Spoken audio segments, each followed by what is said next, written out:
bonsoir et bienvenue dans votre programme hebdomadaire économique. Nous sommes ravis de pouvoir vous accompagner pendant l'heure qui suit pour vous éclairer sur un sujet économique crucial qui nous concerne, nous tous en tant qu'Algériennes et Algériens. Ce soir, on vous parle de votre consommation électrique qui augmente un peu plus chaque année.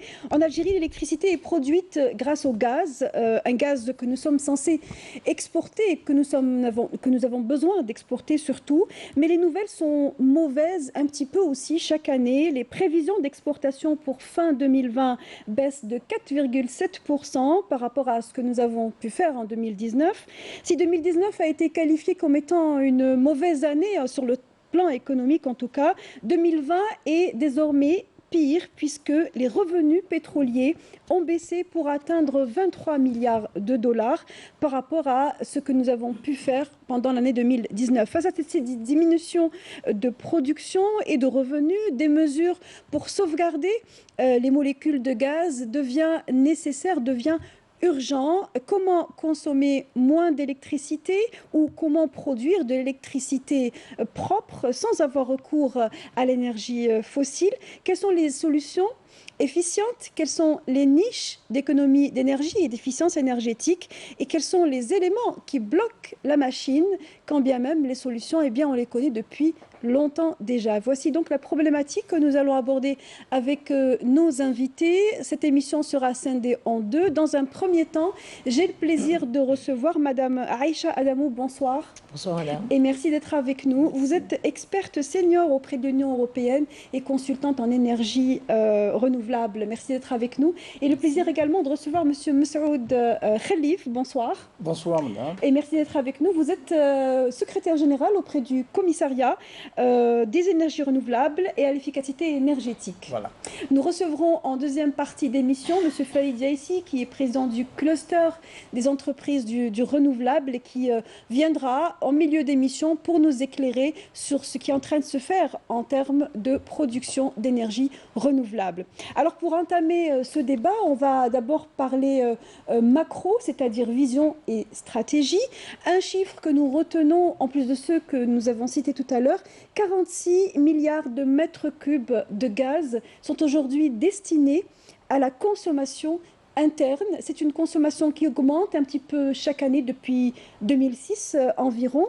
Quelle est la composante de cette consommation, de ces volumes de consommation? Monsieur Khalif.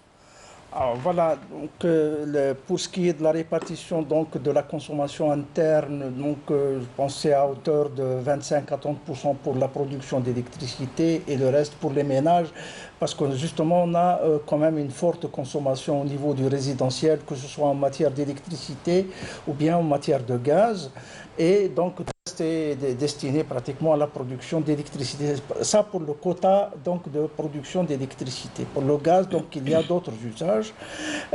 Donc là, pour ce qui est du transport, ça n'est pas encore très significatif.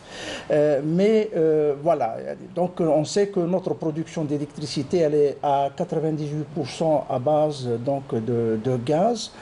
Et donc, pratiquement comme la production est en train probablement de baisser, puisqu'on a les chiffres donc, de ce secteur-là. Et effectivement... La production de gaz, vous voulez dire, hein? Oui, c'est ça. Oui. Et donc, pratiquement, tous les objectifs sont tournés vers éventuellement essayer d'économiser une partie de cela, parce que justement on a d'autres moyens qu'on ne peut pas exporter, par exemple justement d'autres ressources donc, à partir desquelles on peut produire de l'énergie électrique et qui sont difficiles à exporter si vous voulez, donc autant les consommer à l'intérieur et donc économiser une partie de notre gaz donc, pour d'autres usages et pour l'exportation également. Voilà. Donc voilà pour ce qui est de la composante de la consommation. Voilà. Et donc, voilà, pour accompagner, disons, cette transition-là, donc il y a eu, si vous voulez, toujours, donc, en présence donc, du Programme national des énergies renouvelables, donc les réglementations en vigueur, donc, elles datent déjà du début du siècle présent. Malheureusement pour nous, au niveau du pays, les choses ne vont pas comme elles devraient l'être. Et peut-être au cours du débat, justement, vous avez parlé de niches éventuellement Oui. pour aider cela. On va vous permettre de détailler tout Voilà. ça. Voilà. Pour revenir à un chiffre que vient de citer M. Saoud Khelif, 98% de notre électricité produite à partir du gaz. Est-ce que depuis que le programme de transition énergétique a été lancé, Aïcha Adamou, est-ce que le ratio d'électricité propre a augmenté ou bien est-ce qu'il est en train de diminuer plutôt?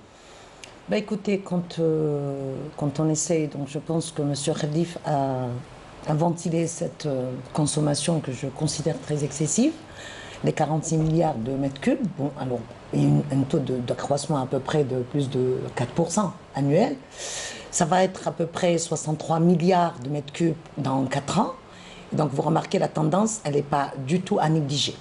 Maintenant on revient 98%. Donc c'est une moyenne de 4% d'augmentation chaque année. À peu près. Donc si vous essayez de voir 43%, 43 milliards en 2019, c'est un chiffre qui a été annoncé par l'ancien ministre. Aujourd'hui c'est 46. Oui, vous parlez de 2019. 2019.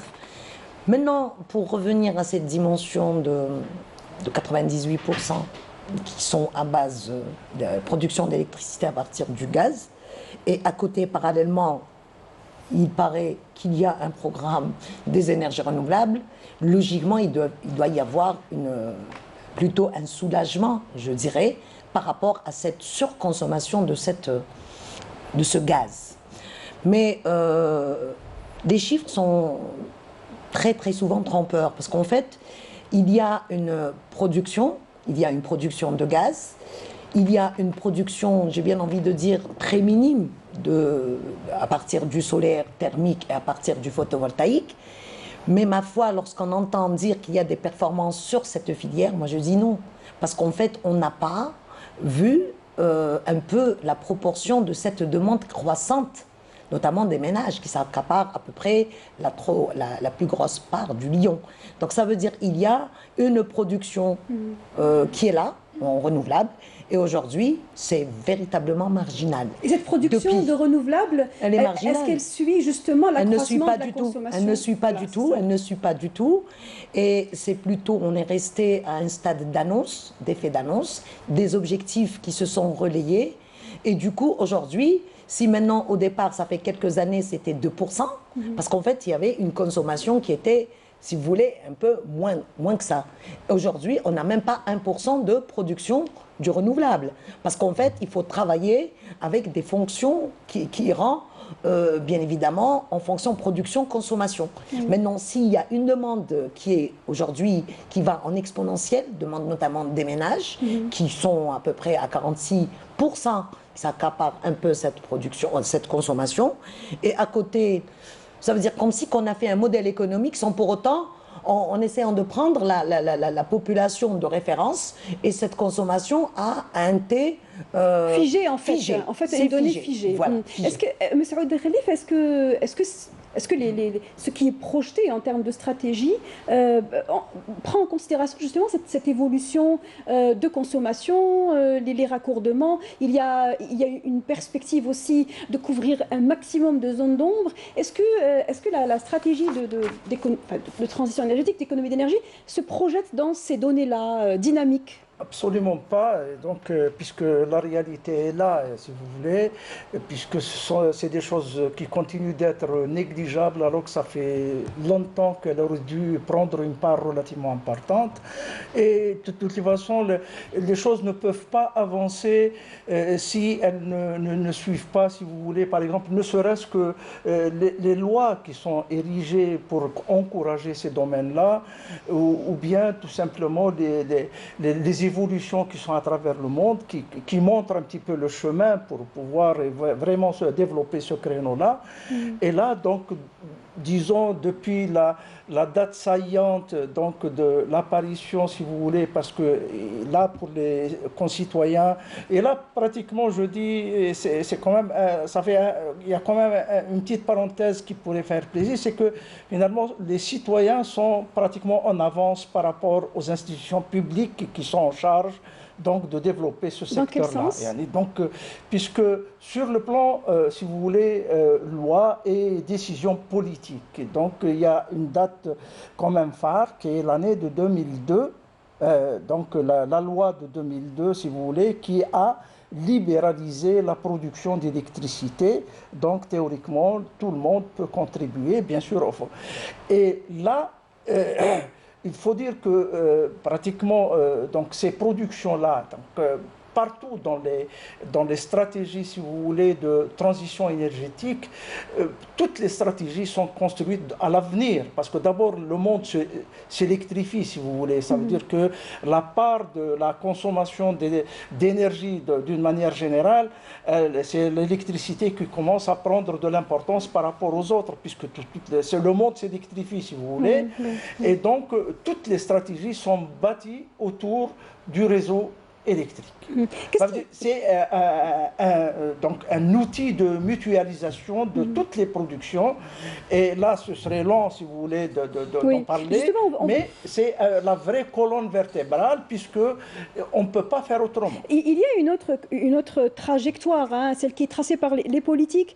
Et ce chiffre qui consiste à dire que la feuille de route du secteur, celui de la transition énergétique et de l'économie d'énergie, se fixe pour objectif de 10% d'énergie économisée actuellement. On parle du court terme, hein. 10%, ça représente 6 millions de tonnes par an, hein, d'énergie économisée. Avant de poser la question à Aïcha Damou, est-ce que les outils sont disponibles aujourd'hui pour arriver en si peu de temps, en tout cas à l'échelle d'une année, à moins 10%?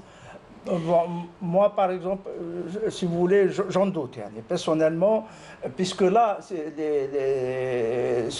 le chiffre dont on parle, pratiquement, qu'est-ce qu'il vise? Il vise pratiquement donc de baisser, par exemple, il y a effectivement quelques programmes, il parle d'utilisation, par exemple, du chauffe-eau solaire, de l'éclairage, donc ainsi de suite.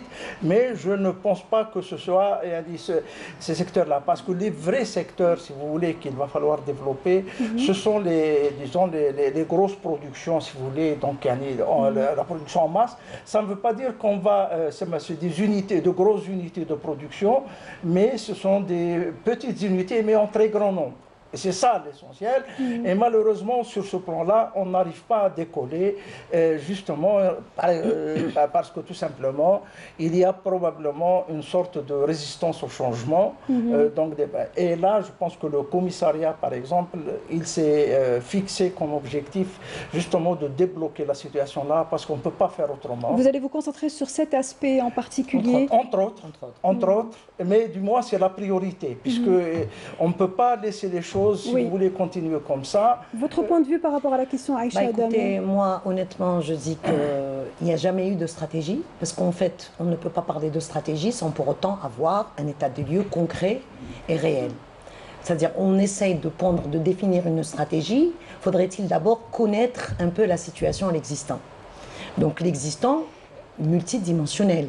Ça veut dire que si je dois aujourd'hui fixer un objectif de réduction de 10%, ça veut dire arriver à cette performance de 10% en termes d'économie d'énergie, faudrait-il que j'ai d'abord des études d'ordre social, des études d'ordre économique, ça veut dire les économistes, les économètres, etc. Donc cette équipe multidimensionnelle qui doit se concerter, qui doit travailler, qui doit sortir avec les axes et le levier, et puis après travailler sur la stratégie. Si je n'ai pas, parce qu'en fait quand on parle de stratégie, il faudrait retenir une chose. Je parle de stratégie, ça veut dire que je suis dans le moyen et long terme. Mais fixer 10% d'économie d'énergie à l'horizon 2021, tel qu'annoncé par le ministre de la Transition énergétique, je suppose que je suis dans la tactique. Et de là, ça risquerait, s'il y aurait des paramètres qui vont venir, on n'a pas de visibilité, donc ça risquerait de foirer. Et c'est pas évident qu'on puisse faire même pas les 100 000 véhicules convertis au gaz liquéfié comprimé. Alors les 10%, il n'a pas l'intention de tirer sa baguette magique, le ministre. Hein. Il parle de transversalité, il parle de faire intervenir plusieurs secteurs. Intervenir, mais avec de manière à ce que chacun puisse mettre du sien. Vous, en tant qu'experte, comment est-ce que vous évaluez ce concours avant de définir comment je verrai la chose, d'abord, il faudrait revenir à la chaîne de valeur. Il faudrait situer les responsabilités à tout un chacun. Vous avez la partie R&D. Monsieur Khalif, on connaît, il était au CDER. Le premier maillon qui est complètement occulté jusqu'au jour d'aujourd'hui. Quand on parle de R&D dans les énergies renouvelables, il faudrait aussi avoir des technopoles dans l'économie d'énergie avec des solutions propres, etc. Jusqu'au jour d'aujourd'hui, la loi d'orientation sur la recherche hiberne encore. Il n'y a pas de valorisation des travaux, il n'y a pas véritablement ce renforcement des capacités au niveau des unités de recherche, parce que sans la recherche, c'est le cheval de bataille. Sans la recherche, on n'y peut rien. D'abord, il faudrait situer les acteurs, qui intervient et quand et comment. Ensuite, travailler dans la transversalité et essayer de rompre avec cette approche verticale. Et pour l'instant, vous pensez que l'approche est encore... Elle est verticale, elle est cloisonnée, chacun travaille de son côté. Parce qu'aujourd'hui, il faudrait d'abord visionner ou carrément schématiser l'approche globale. Aujourd'hui, les énergies renouvelables ou l'efficacité énergétique et économie d'énergie, donc cette filière ne concerne pas uniquement un secteur, mais elle concerne tous les secteurs, allant de la santé, l'habitat, le tourisme, l'agriculture, avec des proportions. Il faut que chacun puisse intervenir. Mieux, ça veut dire, avant de fixer les objectifs, faudrait-il que les acteurs politiques, en termes d'orientation, vous avez le commissariat aux énergies renouvelables, il faudrait qu'on comprenne quel serait, si vous voulez, le maillon qui va le lier avec la transition énergétique. Vous avez le CNES aussi. Le CNES, qui est le Conseil national économique et social, c'est lui qui doit être le premier input en termes d'études sociales et économiques. Vous avez, et puis avec tous les centres de recherche et les universités. En tant que commissariat, est-ce que vous avez une réponse justement par rapport à ce travail de transversalité? Est-ce qu'il y a un chef d'orchestre qui permet, en fait, voilà ce que disait Aïcha Damou, de donner les inputs, c'est-à-dire donner de la data, de la donnée, et ensuite pouvoir actionner... Pas encore organisé. Voilà. D'abord, le commissariat, il a pratiquement une année d'existence, donc quand même, je pense que des choses vont apparaître. On a quand même fait quand même pas mal de chemin, si vous voulez, pour d'abord faire l'état des lieux et essayer de résoudre les blocages, donc surtout de parier au blocage, et éventuellement d'identifier, vous avez parlé de niches donc, qui peuvent être explorées. Et là, ça a été un plaisir. Rien que ce matin, donc, on a visité la décharge de Oued Semmar. Et là, ils ont sur place une capacité de production, déjà avec des petits calculs, de 10 MW. Ils ont deux torches donc, qui brûlent pratiquement chacune 2500 mètres cubes de gaz, de méthane donc, qui est dégagé de la décharge. Malheureusement... Ce qui n'est plus une décharge en fait, voilà. Hein, c'est un parc. C'est difficile de le dire, mais c'est le parc de Oued Semmar. Malheureusement, ils ne peuvent pas produire et injecter sur le réseau. Parce que il y a de la résistance aussi aujourd'hui. Voilà. Qu'est-ce qui bloque Qu'est-ce qui bloque à quel niveau? Voilà. Juste pour avoir une illustration. On revient parce que là, il faudra recentrer le débat. Là, je ne parle pas des énergies renouvelables à l'échelle individuelle, donc l'autonome, ce qu'on appelle l'autonome. Ça, c'est puisqu'il y a des problèmes de stockage. Donc la vraie production, donc le vrai outil extrêmement économique, c'est 99% des capacités installées dans le monde sont des capacités de production qui sont injectées sur le réseau. C'est la meilleure façon de mutualiser. C'est-à-dire que vous ne pouvez pas, à chaque instant, quand est-ce que vous produisez, est-ce qu'il est égal à ce que vous consommez? Parce que, alors que dans ce cas, quand vous avez le réseau, c'est-à-dire que théoriquement pour vous c'est transparent, c'est-à-dire que vous consommez ce que vous voulez et le reste il est injecté sur le réseau, il est mutualisé. La preuve c'est que le réseau est utilisé pratiquement comme un moyen de stockage intermédiaire.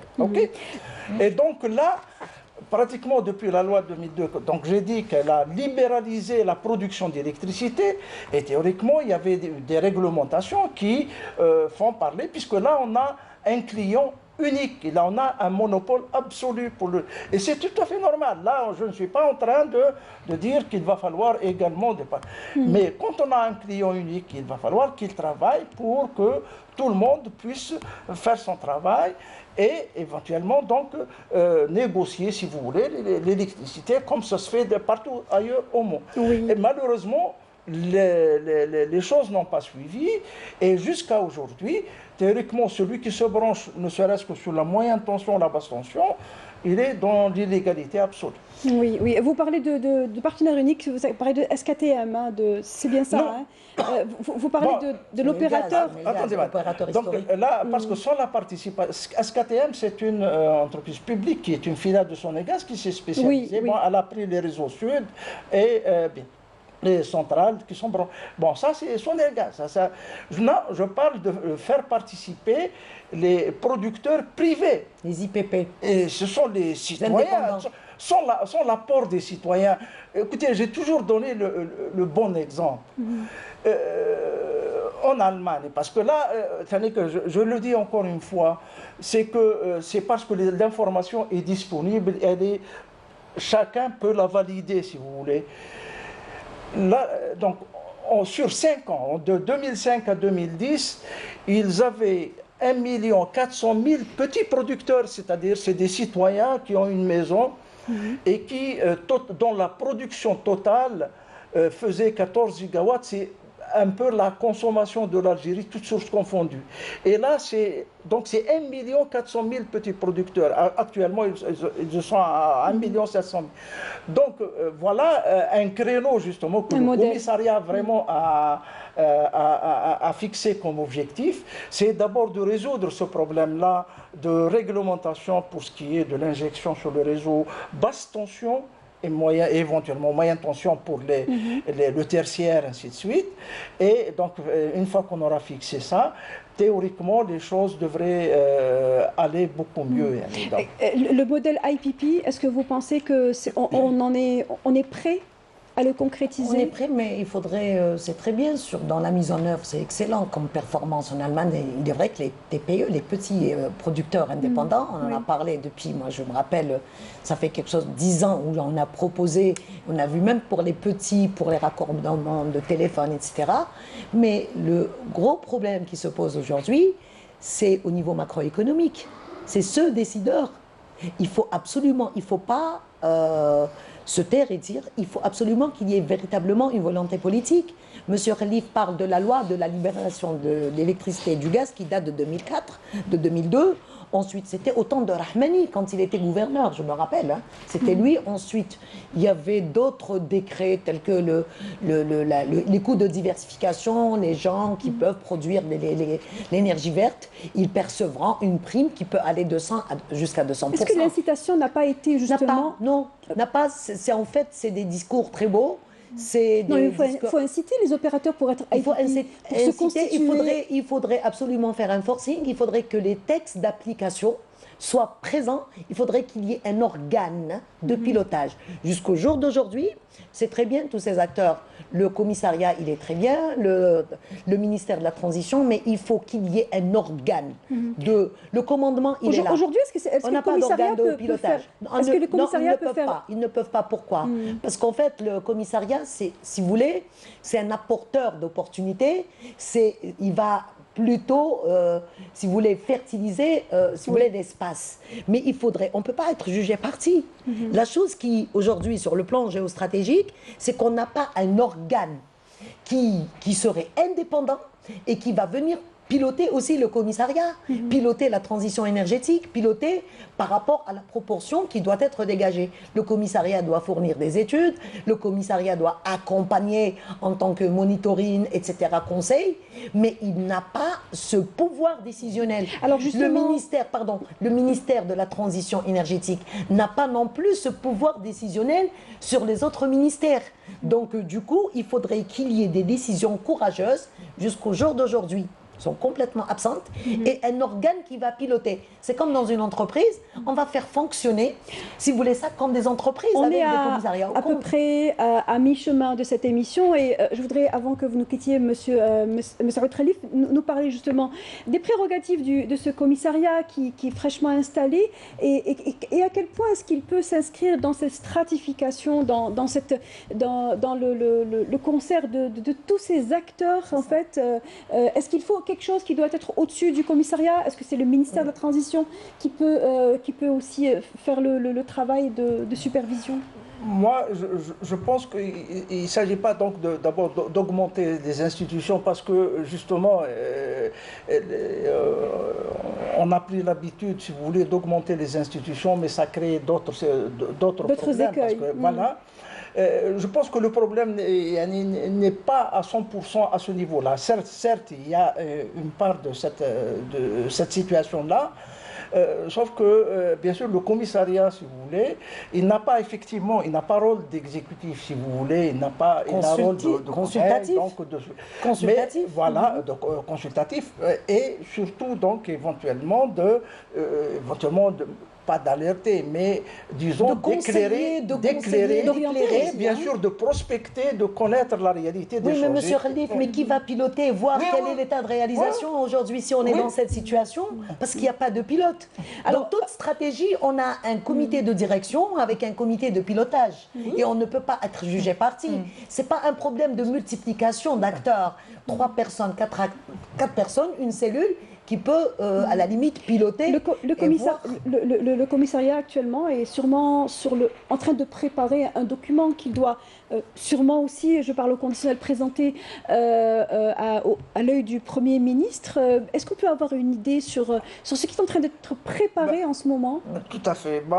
Théoriquement, il y a pas mal d'actions qui sont menées en parallèle parce qu'il y a quand même des actions d'urgence, si vous voulez, parce qu'on a été sollicité de la preuve donc, par les autorités publiques. Donc il y a on parle par exemple de l'éclairage solaire, donc des zones d'ombre, ainsi de suite. Donc effectivement, il y a des situations qu'il faut à tout prix éclaircir parce que effectivement.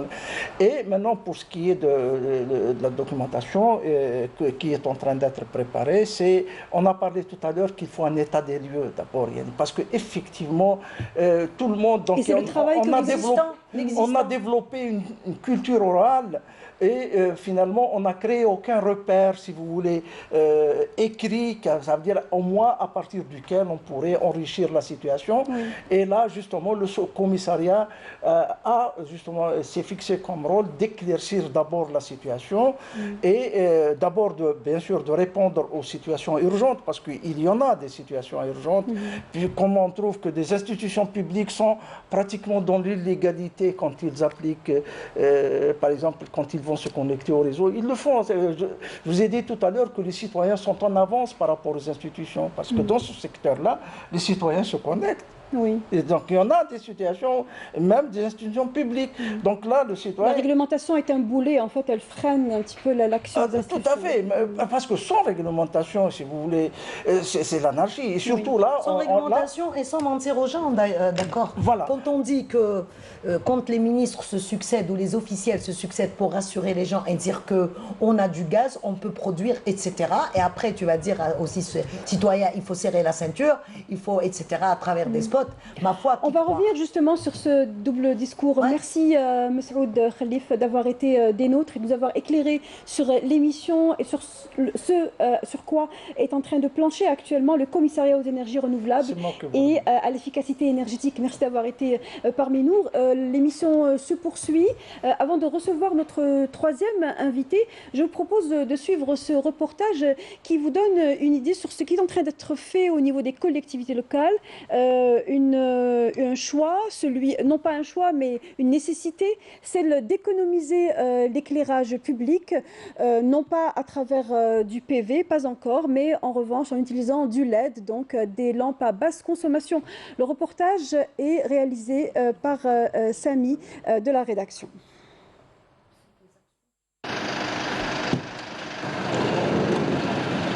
Remplacer les anciennes lampes de sodium par de nouveaux luminaires en LED, un projet de modernisation lancé depuis plus d'1 an dans la capitale, entrepris par les services de la wilaya d'Alger.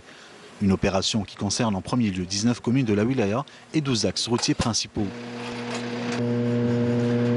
Cet éclairage en LED permet de réaliser des économies substantielles, soit 35% de gains financiers, mais pas seulement, il permet aussi de réduire la pollution. Fouad Bourroud, chef de département à l'entreprise de réalisation et de maintenance de l'éclairage public, nous explique la différence et l'avantage des luminaires en LED. Donc on passe du sodium à un éclairage LED. Donc à titre d'exemple là, c'est un luminaire avec une lampe sodium 250 watts avec une couleur jaune qu'on passe à un luminaire de type LED 200 watts. La différence entre les deux luminaires est qu'on passe d'une puissance totale de consommation de 320 watts à 200 watts. C'est-à-dire qu'on aura avec une efficacité lumineuse qui passera de 90 à 130. L'usage de ces lampes luminaires a permis d'enregistrer une baisse de consommation journalière qui était de 49 500 kW à 33 000 kW, soit une économie d'énergie de 16 500 kW. Le but de ce programme est de passer d'une puissance moyenne par point lumineux d'une diminution de 100 watts. Donc, qui va permettre une économie d'énergie sur la consommation d'environ, sur l'ensemble d'Alger, de 16 500 kW. Donc, mis à part la consommation, la pollution, et on aura un gain financier d'environ 35%. Indice de couleur plus intense et forte avec une puissance inférieure, ces nouveaux LED lumineux ont une durée de vie aussi plus importante que les lampes de sodium. Le rendu de couleur, donc on passe de 25 à 70 et une durée de vie qui va passer de 8000 heures avec une lampe sodium à 50 000 heures. Donc de 2 ans à un équivalent de 5 à 10 ans. Ce qui permettra de réduire considérablement le prix de la maintenance, de consommation énergétique, mais aussi de moderniser l'éclairage public grâce à un budget de 4,5 milliards de dinars. Ce projet de modernisation d'éclairage public touchera le reste des communes de la Wilaya qui comptent 165 000 points lumineux. C'était donc le reportage de Sami Aït Belkacem, j'ai oublié son nom de famille. Merci à lui. Dans ce reportage, donc, il nous donnait une idée sur les actions qui sont entreprises dans différentes wilayas, différentes communes, afin de diminuer, de baisser les coûts de l'éclairage. Est-ce que l'éclairage, c'est quelque chose qui est significatif en termes de consommation d'énergie, Aïcha Adamou? Écoutez, tout ce qui... oui. En Algérie, c'est en fait, d'ailleurs comme partout, hein, l'éclairage, tout ce qui consomme du gaz, toute production d'électricité à partir du gaz est significative. En Algérie, on est véritablement vers un boom. Pourquoi ? Parce que quand vous voyez dans les axes autoroutiers et qu'il y a de l'éclairage public, pratiquement même quand à la tombée de la nuit, moi je considère que c'est du véritable gaspillage. Donc maintenant aller vers ces LED, si vous voulez, les lampes basse consommation, ou carrément, ça c'est la chose la plus facile qu'on puisse faire. Sinon carrément aller vers des panneaux, etc. Et essayer quand même de sensibiliser quant à la surconsommation de cet éclairage public. Oui. Alors justement, on va parler de cette possibilité d'aller aussi vers l'énergie propre, et nous avons le plaisir de recevoir pour cette deuxième partie d'émission, Monsieur Farid Jaïssi, bonsoir. Non, Monsieur Boukhal Faïssi. Monsieur Boukhal Faïssi. Bonsoir. Je suis assez déstabilisée ce soir, hein, je vous l'accorde. Vous êtes le président du cluster des entreprises qui est active dans les énergies renouvelables. Merci d'être avec nous. Directeur général. Et directeur général, voilà. Alors, on a évoqué en première partie d'émission tous les aspects liés à la stratégie d'économie d'énergie, d'efficacité énergétique. On a parlé de ce dilemme par rapport à ces molécules de gaz que l'Algérie a besoin d'exporter plutôt que de consommer en interne.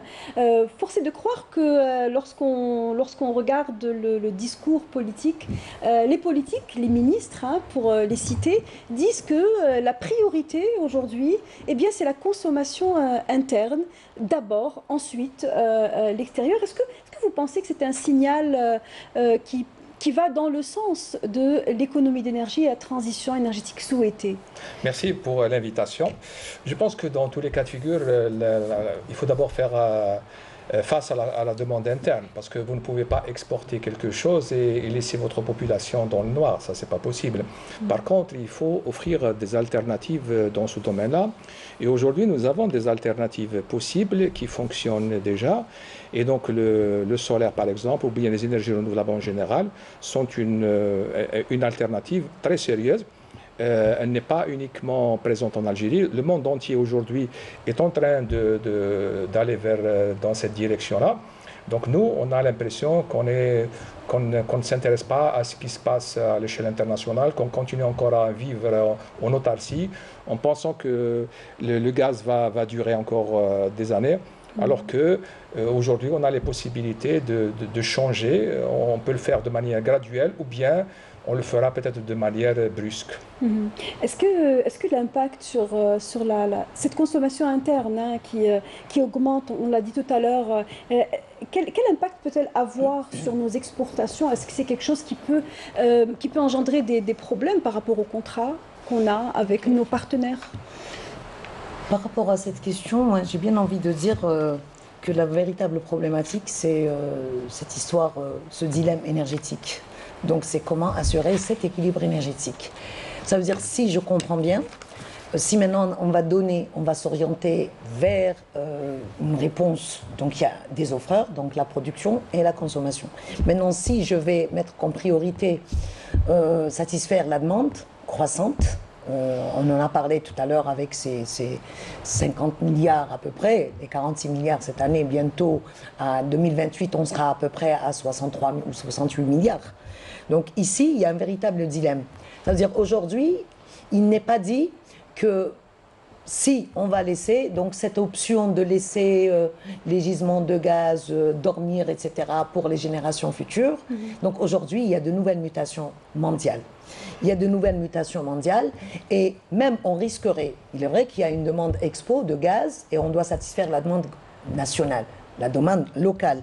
Mais on va satisfaire cette demande nationale, les contrats à l'export aujourd'hui restent problématiques parce qu'en fait, il y a des donnes internationales aujourd'hui sur le plan géostratégique. Vous avez la concurrence des pays, les gros pays producteurs qui pourraient éventuellement mettre, ou carrément ils sont en train de mettre, un gaz à très bon prix, quoique en sécurisant bien évidemment les contrats à long terme. Oui. Vous avez la concurrence. Donc nous, quand on a bâti ce modèle de production et de consommation, c'est comme si on était dans un cadre fermé. On n'a jamais tenu compte des nouvelles tendances de l'environnement géostratégique, d'autant plus que le marché pétrolier n'obéit pas aux mêmes règles lorsqu'il s'agit d'un autre produit. Justement, on va revenir sur cet aspect d'exporter, exporter autre chose que des molécules de gaz, de l'énergie verte. Je voulais juste préciser que... On va y revenir juste à la fin du débat. Je voudrais qu'on avance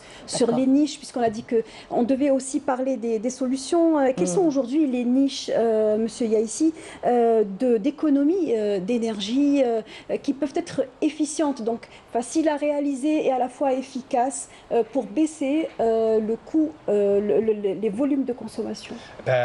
D'abord, l'efficacité énergétique est vraiment l'élément clé sur lequel il faut travailler, puisque on sait pertinemment qu'un ensemble d'éléments que nous utilisons dans notre vie quotidienne consomme plus d'énergie qu'il n'en faut. On peut citer les cas de l'électroménager, mais aussi de l'isolation thermique de nos maisons, de nos habitations. Donc ça, si on faisait un effort de ce côté-là, on pourrait déjà réduire de manière très importante la consommation. Ensuite, donc, on a aussi un certain nombre de nouvelles technologies qui commencent à émerger, comme le stockage d'énergie, pour pouvoir donc, par exemple, mettre en place des panneaux solaires avec des batteries. Et à ce moment-là, lorsque vous avez de l'énergie en surplus, vous le stockez. Et le soir, vous le remettez chez vous. Et de cette manière-là, donc, vous réduisez l'appel à la puissance maximum appelée et à l'énergie qui viendrait du réseau électrique. Donc il y a tout un ensemble de solutions techniques qui existent.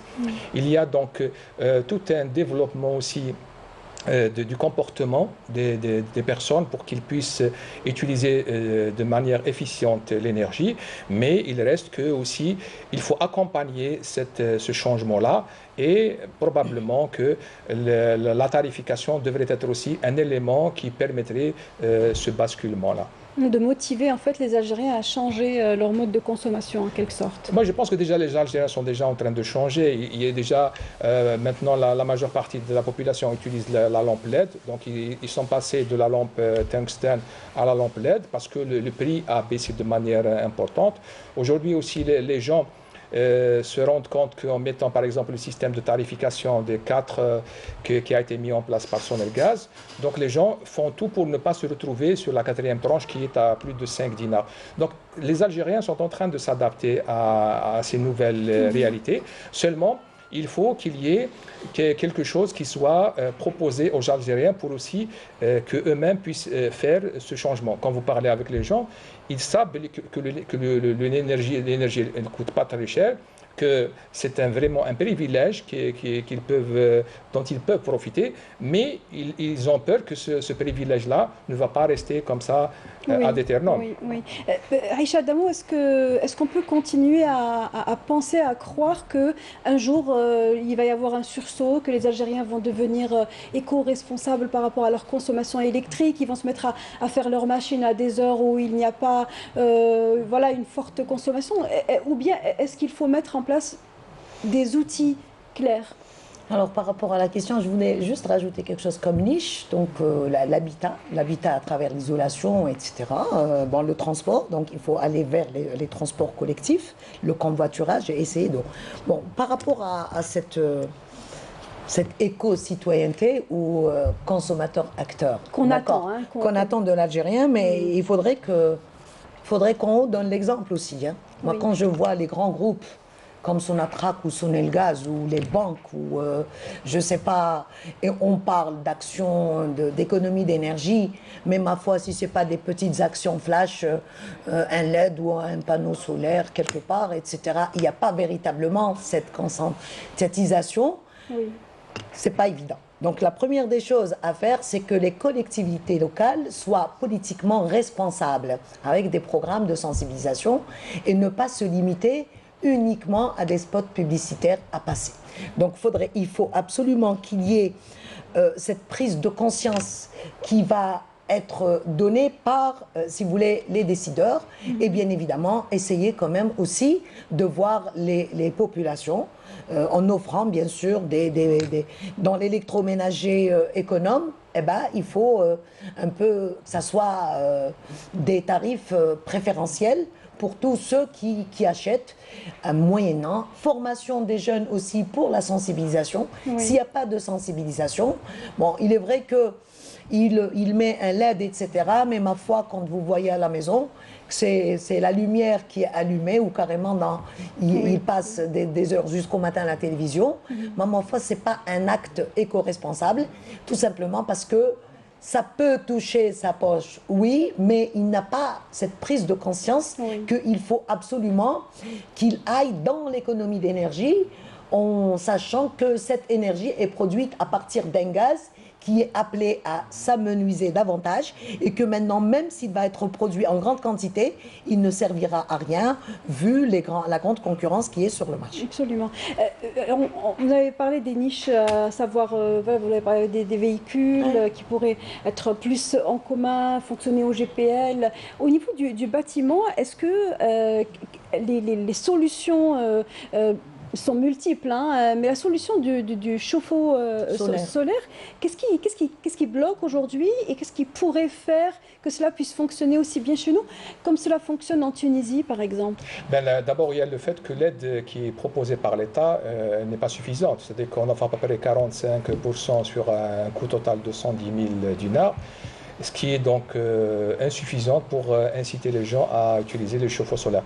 Il faut amener cette aide de telle manière qu'elle couvre une bonne partie du coût du chauffe-eau solaire et la personne ou bien ne paierait que l'équivalent de ce qu'il pourrait acheter par exemple avec un chauffe-bain classique. Donc il faut aller dans ce sens-là, c'est-à-dire qu'on doit substituer le recours au gaz de manière conventionnelle traditionnelle par le recours à un système solaire en aidant l'utilisateur à acquérir cet équipement. Et donc, vous avez tout un ensemble de solutions que l'on peut proposer dans ce domaine-là. Par exemple, vous prenez le cas de l'habitat rural. Donc, l'État offre entre 700 000 dinars et 1 million de dinars. Qu'est-ce que c'est d'appliquer cette règle aussi pour les gens qui vont être tenus de faire, par exemple, l'isolation de leur maison? Donc, si on aidait les gens à isoler leur maison, après, que la facture d'électricité ne risque pas de changer. Par contre, le tarif peut être multiplié par 2, par 3. Les gens ne vont pas regarder... Il n'y aura pas d'impact. Voilà, ils ne vont pas regarder combien coûte le tarif. Il faut regarder combien ils payent sur la facture d'électricité. Donc, il faut travailler pour que la facture d'électricité ne change pas. Augmenter le tarif de l'électricité, en contrepartie, on va avoir une réduction de la consommation, mais on aura fait le travail nécessaire pour aider les gens à isoler leur maison, à mettre du double vitrage, à mettre des lampes. Là où il n'y a pas d'activité, il faut mettre des détecteurs de mouvement. Et il y a tout un ensemble d'actions qu'il faut mener. Ce sont des actions qui doivent être menées dans le temps. C'est-à-dire qu'on ne peut pas travailler sous le sceau de l'urgence. Justement, en parlant d'urgence et en parlant d'efficience et d'efficacité, si vous aviez les commandes entre les mains, vous, Monsieur Yaissi, est-ce que vous choisiriez, pour protéger les molécules de gaz, bien sûr, que l'on doit exporter, est-ce que vous choisiriez l'économie d'énergie ou bien la production d'énergie verte? Qu'est-ce qui serait le plus efficace en un temps le plus court? Les deux en même temps, parce que même si vous faites des économies d'énergie, c'est parce que vous avez fait de l'isolation, mais il faut quand même continuer à consommer. Et donc là, vous avez les possibilités d'allier les deux. Aujourd'hui, c'est-à-dire que si vous travaillez avec des panneaux solaires, vous avez la possibilité de générer des crédits carbone que vous pouvez vendre à l'international. Donc ça vous fait aussi de l'exportation que chez nous, on ne touche pas à ce niveau-là. Bon, voilà, donc il y a pas mal de choses qu'il s'agit de faire. Par contre, ce qu'il faut absolument insister, c'est que le gouvernement vraiment doit se mettre à travailler dans ce domaine-là. Aujourd'hui, on a des annonces dans le plan du gouvernement du début de l'année pour faire 4000 MW d'ici 2024 et on est déjà à la fin de l'année et on n'a rien fait. Depuis 2018, on a eu 2 appels d'offres de 150 MW et 50 MW. Par la suite, rien du tout. 2 ans sans appel d'offres. Ça ne peut pas continuer comme ça. Il y a actuellement 150 MW sur le pipe, c'est-à-dire des 150 MW en attente d'appel d'offres. C'est bien ça? C'est-à-dire qu'on ne sait pas. On ne sait pas.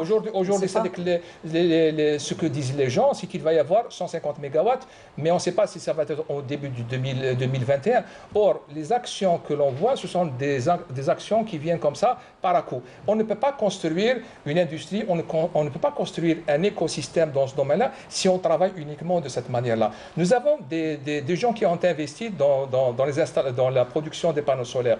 Aujourd'hui, nous avons presque 190 MW. On va monter à 450 MW d'ici la fin de l'année. Ces gens-là, ils ont investi, c'est de l'argent algérien. Et donc, ça permet de faire travailler les Algériens. Et là, en face, il n'y a rien du tout. C'est-à-dire que les gens sont dans l'attente, alors que tout le monde parle de 22 000 MW, 4 000 MW d'ici 2024. On parle de 15 000 MW d'ici 2035. Mais quand est-ce qu'on va pouvoir démarrer? Parallèlement à cela, il y a des centrales électriques qui fonctionnent au gaz, qui sont en train de voir le jour. Et c'est quelque chose que, semble-t-il, Aïcha Adamo, les acteurs qui gravitent autour du renouvelable, autour de ce qui prend l'efficacité énergétique, ne comprennent pas où est la logique. Comment est-ce que vous analysez cette situation? Écoutez, vous touchez au fond, tout à l'heure on parlait de ça. Donc aujourd'hui, maintenant, il faut faire des choix. Il faut faire des choix et être réaliste et être vrai. Bon, maintenant, si on est sur un choix d'aller vers la transition énergétique à travers les 3 maillons fondateurs, donc c'est l'efficacité énergétique, économie d'énergie, qui vont de pair avec les énergies renouvelables, ou carrément vendre du vent et aller encore produire de l'électricité à partir du gaz. Tout à l'heure, moi, j'étais un peu inquiète pour voir les centrales qui ont été acquises par General Electric avec un montant colossal de 3 milliards à peu près de dollars. En contrat avec Sonelgaz? En contrat avec SPE, je pense, Sonelgaz. C'est en 2013, je suppose, avec des 6 turbines à gaz. Donc là, et pendant ce temps, c'était un peu l'annonce et les objectifs, les discours officiels pour aller vers le renouvelable.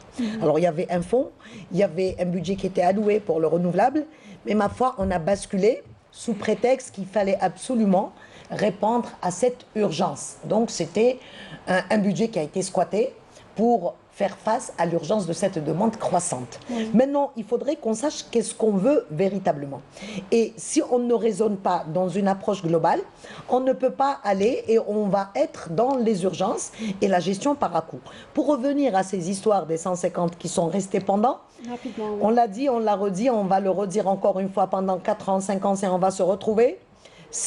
Il n'y a pas véritablement aujourd'hui, je parle de stratégie, pour aller vers la filière renouvelable et que cet écosystème, ça fait 3 ans qu'il y avait le congrès, on avait arrêté une batterie de recommandations. La première, c'est asseoir un véritable écosystème, commençant par la réglementation. Aujourd'hui, les cahiers des charges, je ne sais pas combien de fois ils ont été revus, ces cahiers des charges. Et je vais vous donner la parole justement pour rester dans la même logique justement. Il y a ces cahiers des charges qui sont modulés au gré des différents gouvernements. Le dernier cahier des charges qui régit l'activité des opérateurs en électronique et électroménager s'applique également aux opérateurs qui montent ou qui fabriquent des cellules photovoltaïques. Comment est-ce que vous, en tant que cluster, avez accueilli le dernier cahier des charges je dirais que ça a été un peu une surprise au niveau donc, du taux qu'ils ont imposé, d'imposer donc un taux initial de 20%.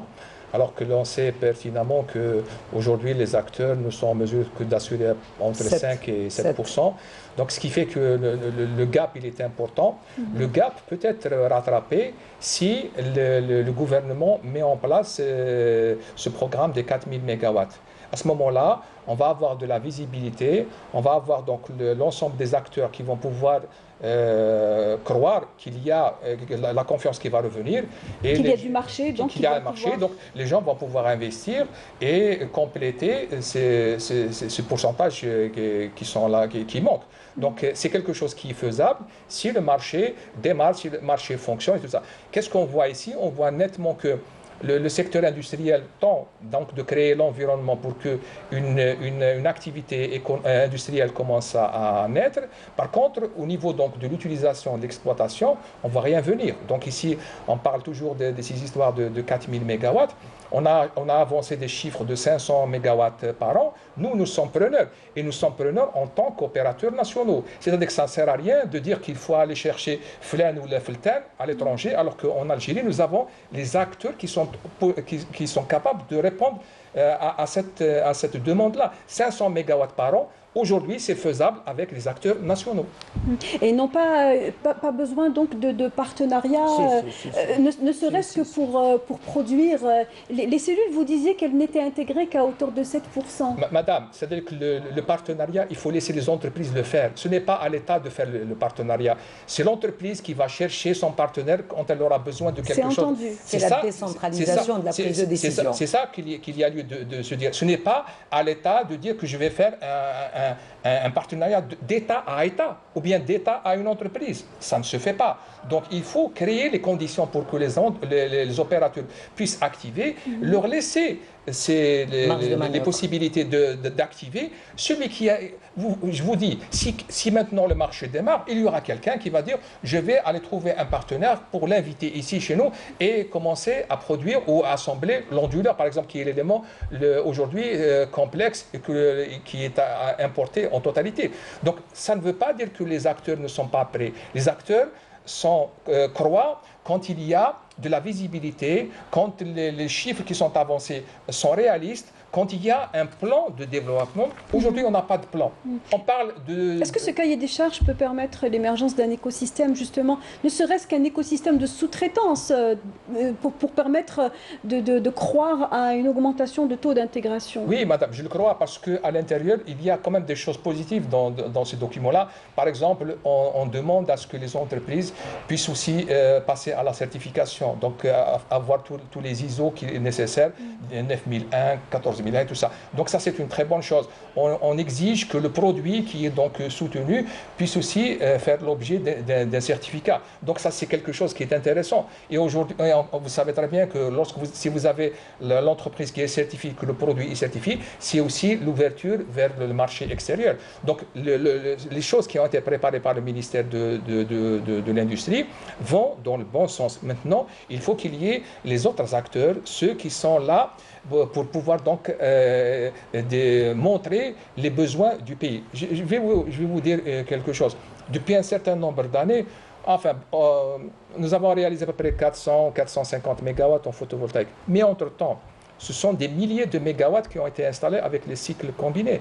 Entre 2000 et 2017, l'Algérie a dépensé 150 milliards de dollars pour acheter ces unités-là de cycle combiné. Il faut rappeler que le cycle combiné, ce sont des process qui intègrent le gaz, donc qui fonctionnent aux turbines à gaz. Voilà. Aujourd'hui, la problématique qu'il s'agit d'analyser, c'est vraiment de trouver une solution à l'ensemble de la question et ne pas la traiter uniquement de manière sous un seul angle. C'est-à-dire qu'aujourd'hui, le ministre, M. Attar, dit que nous n'avons plus de nouvelles centrales à cycle combiné à installer. Ce que nous avons est suffisant, mais il faut aller vers les énergies renouvelables. Maintenant, le contrat qui a été signé par Sonelgaz, il faut aussi qu'on trouve une solution pour que Sonelgaz puisse aussi se retrouver dans cette histoire-là. C'est pour ça qu'il faut réfléchir en totalité global, et pas uniquement en se disant que le cycle combiné ou bien les énergies renouvelables. Non, c'est les deux qui peuvent aller ensemble parce que c'est un mix énergétique que l'on doit construire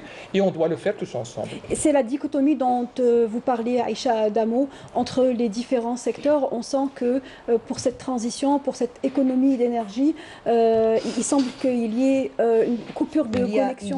Il y a les acteurs, qui soient politiques, qui soient opérateurs industriels, qui soient recherche, etc.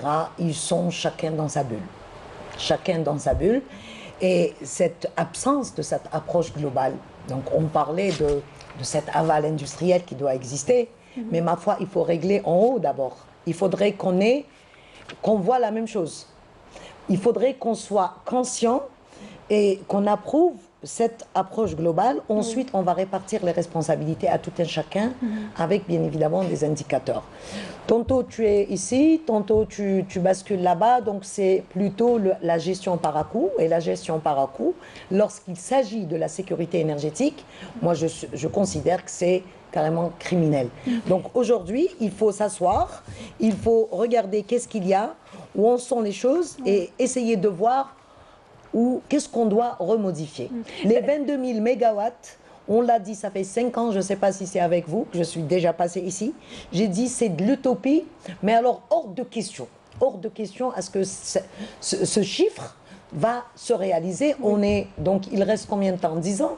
Disons, on est à peu près à 400 mégawatts, 480 mégawatts de réaliser dans le renouvelable. D'accord? Pardon. Le potentiel économie d'énergie qui est à la portée.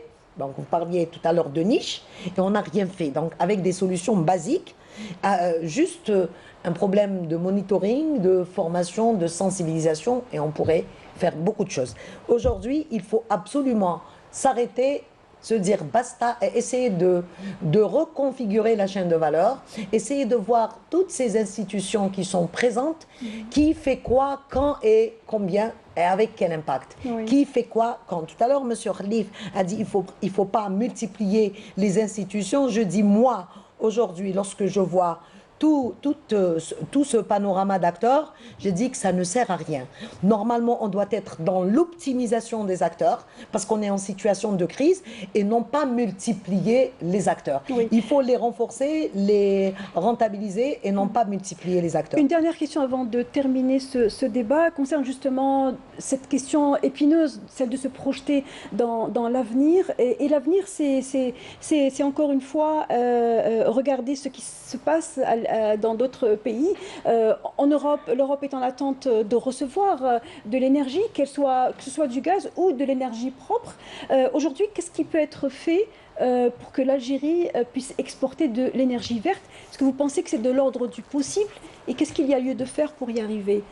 Il faut quand même... En 1 minute chacun, si c'est possible. En tout cas, bon, l'Europe aujourd'hui, elle a montré la voie. Donc elle veut aller vers la décarbonation de tout ce qui concerne son économie. Donc ça veut dire qu'elle va demander de l'hydrogène pour ses besoins. Il faut travailler dans ce sens-là. C'est-à-dire que voir comment nous, on pourrait s'insérer dans la logique pour pouvoir alimenter ou bien fournir de l'énergie à l'Europe. Parce que, nous ne l'oublions pas, c'est notre voisin le plus, je dirais, le plus riche. Et donc on a tout à fait le droit d'espérer nous insérer dans une logique internationale. Et à ce moment-là, on pourrait produire, par exemple, de l'hydrogène vert possible au niveau du Sahara. Est-ce que vous pensez que la technologie est à notre portée? Il y a aussi l'Afrique qui est en grand besoin aussi d'électrification. Est-ce que les opérateurs se projettent dans une exportation plutôt vers le sud? Écoutez, quand le pays annonce une stratégie et qu'il veut la mettre en œuvre, les opérateurs sont là pour l'exécuter.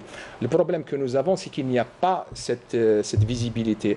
C'est-à-dire que le pays ne se projette pas en 2030, 2040 ou 2050. Et donc, les opérateurs, ils sont perdus dans ce brouillard-là. Oui. Il faut que l'État, c'est-à-dire qu'à son plus haut niveau, il faut qu'il prenne des décisions, qu'il s'entoure des équipes nécessaires, des experts qui existent en Algérie, donc qui sont capables de les orienter aussi bien vers l'Afrique que vers l'Europe. Et là, si on faisait ce travail-là collectivement, je suis sûr et certain que tout un chacun va trouver sa place dans cette chaîne-là.